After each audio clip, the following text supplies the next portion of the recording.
to this day, though, I still do it. So like while we record this, we're at the beginning of Vlogmas, and I'm using Vlogmas as an opportunity to update a lot of tutorials that I have, because Instagram and Facebook have both made gigantic interface changes, and where things are and how to find them isn't easy to find anymore. And so I'm using this as an opportunity to update those old tutorials to help me with search and relevancy, and heading into 2021, it helps with that.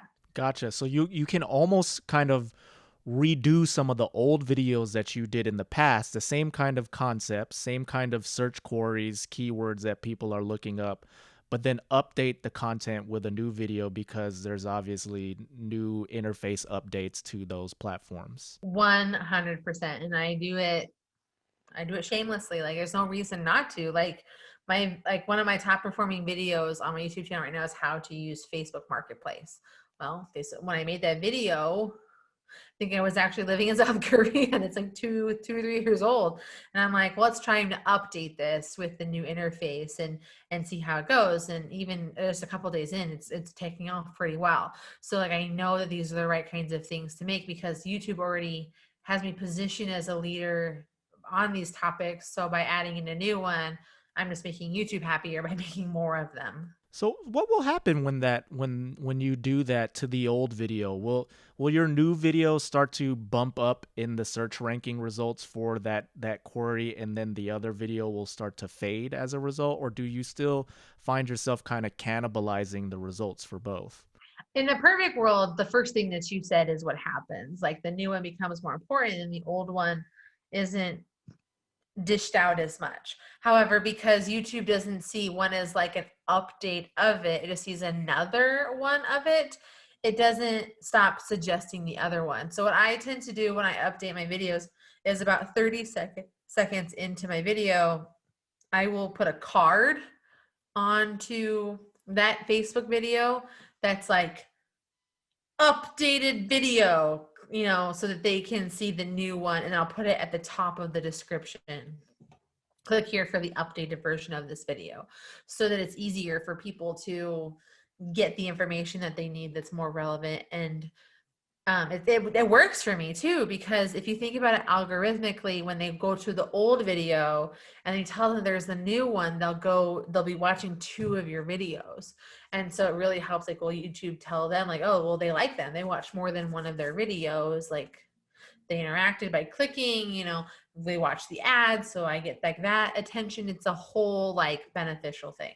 Oh, that's interesting. I never would have thought about that. Like going in and just adding in like an annotation, the card as you're mentioning to the old video to then drive that traffic that is going to that old video to the new one. That's a really fascinating and unique way to do it. You don't want to delete it and you don't want to unlist it. You let it keep working for you, because it's still something that people want to know about, and it still brings them to you.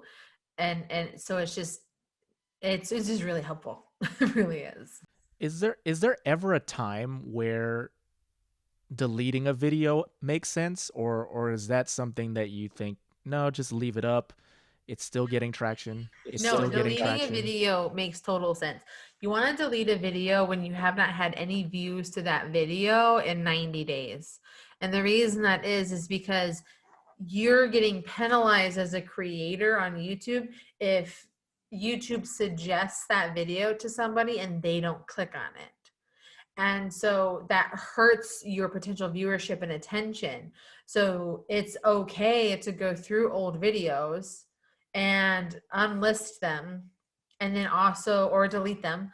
And then you can make an updated, better version of it potentially, or it lets you know, like, I don't need to do more of that content. Because you have to think, if you have 100 videos and YouTube's trying to suggest all 100 videos to people based on their activity, and 20 of your 100 videos aren't being clicked on, all that's telling YouTube is that this person has made all these videos that people don't care about. So we're going to show everything less, and it's not going to help you. So I try to go through my videos quarterly at this point, and I'll do them by like view count, and I'll just unlist anything that isn't getting views over a 90-day period. Gotcha. So you'll unlist them, but they if say it's been shared or embedded on a website, it's still available to be watched.